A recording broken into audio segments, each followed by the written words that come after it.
Ya, transportasi umum kembali beroperasi. Kita akan membahas dalam segmen dialog di Apa Kabar Indonesia pagi hari ini. Di studio sudah hadir bersama kami. Ini pagi-pagi puasa, tetap semangat ya Bang ya? Alhamdulillah. Bang Ali Muhtar Ngabalin, tenaga ahli utama KSP. Sehat walafiat, alhamdulillah. Tidak hanya Bang Ali, tapi kita juga sudah tersambung dengan Gubernur Jawa Tengah Pak Ganjar Pranowo. Selamat pagi Pak Ganjar. Iya, selamat pagi. Iya, dan juga ada Mas Agus Pambagio, pengamat kebijakan publik. Selamat pagi Mas Agus.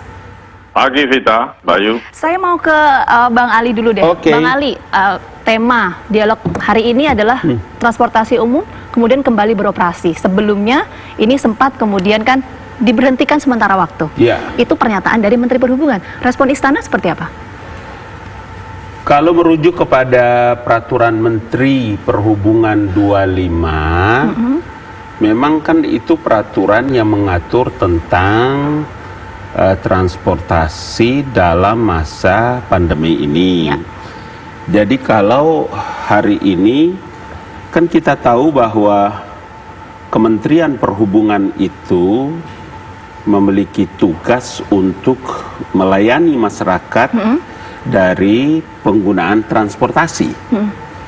Jadi kalau hari ini kemudian publik seakan-akan mendapatkan informasi bahwa mudik dibolehkan, itu berita sesat dan menyesatkan. Tapi transportasi umum dibuka benar?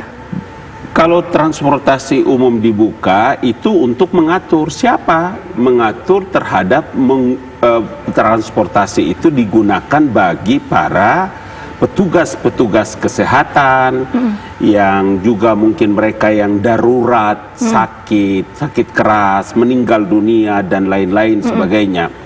Jangan kita membayangkan seperti di Jakarta loh ya, ingat. Di beberapa tempat di daerah yang lain itu mendapat kesulitan.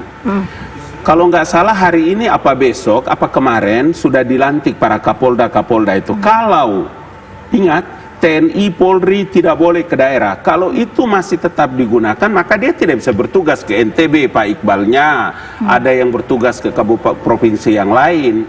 Karena itu memang Menteri Perhubungan dalam Peraturan Menteri nomor 25 kemarin itu memang ada klausul di mana menjelaskan tentang sewaktu-waktu perubahan itu bisa dilakukan terkait dengan apa? Dengan perubahan pandemi ini. Jadi jangan pernah ada orang membayangkan bahwa rakyat Indonesia ini perlu dikasih tahu. Jakarta ini tidak boleh ada orang keluar lagi, tidak boleh ada orang pulang kampung, tidak boleh ada orang mudik. Dalam rangka memutuskan itu tadi, penyebaran virus. Bang Ali, kalau mudik memang dilarang, tapi transportasi umum kembali beroperasi dengan beberapa ketentuan. Kita lihat faktanya yang kemarin Bang, gini, ketika mudik dilarang pun masih banyak orang yang curi-curi untuk mudik. Sekarang seolah-olah kan ada transportasi gitu, transportasi ada fasilitasi itu. Meskipun tahu kriterianya. Tidak dibuka untuk umum, bukan. Oke, kalau tidak dibuka untuk umum tuh jadinya gimana? Mekanismenya nanti gimana lapangan? Coba lihat gini. Sekarang seperti pergerakan pasukan terkait dengan pasukan kesehatan, umpama mungkin dari Jakarta ke Bandung, Jakarta ke Surabaya. Emang dia mau naik apa? Menaik private jet? Kan naik bis. Karena itu harus diatur dengan aturan sendiri dari Kementerian Perhubungan. Turunannya dari apa? Dari Undang-Undang Nomor 6 Tahun 2018 tentang kekarantinaan kesehatan. Turunnya adalah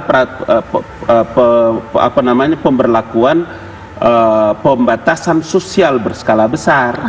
Jadi memang dia harus menggunakan transport umum. Iya kan? Ya, bayangan saya tapi gini Bang Ali, kalau misalnya katakanlah Jakarta Bandung itu ada satu pasukan yang harus pindah dari Jakarta ke Bandung ditugaskan gitu. Nah, apakah itu serta-merta juga kereta api umum dari Jakarta Bandung harus dibuka juga? Kan bukan cuma darat. Kalau dia ke Aceh, kalau dia ke Lampung, dia mau pakai transportasi mana? Maka mesti diatur. Diatur untuk siapa? Diatur untuk petugas kesehatan, diatur untuk dokter yang bergeser, diatur untuk para pejabat atau petugas negara, para profesor, para petugas-petugas yang harus ke laboratorium di provinsi, kabupaten, kota. Jadi bukan diatur untuk umum, untuk petugas-petugas dan orang-orang tertentu. Tertentu itu dalam rangka apa? Dalam percepatan penanganan COVID-19.